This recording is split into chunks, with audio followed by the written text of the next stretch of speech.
This phone, yes, this phone right there in your hand on which you are watching this video. Do you even know how much more is it capable of? It's called smartphone for a reason. It can now control your laptop too, like a pro. Here's how to make your phone a wireless mouse and keyboard. Download the Remote Mouse app from the Play Store or App Store. On your laptop, visit www.remotemouse.in and install the desktop client.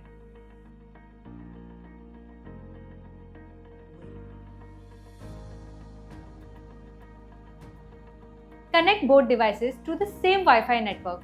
Launch the app on your phone and pair it with your laptop. And that's it. Your phone becomes your ultimate remote for work or entertainment.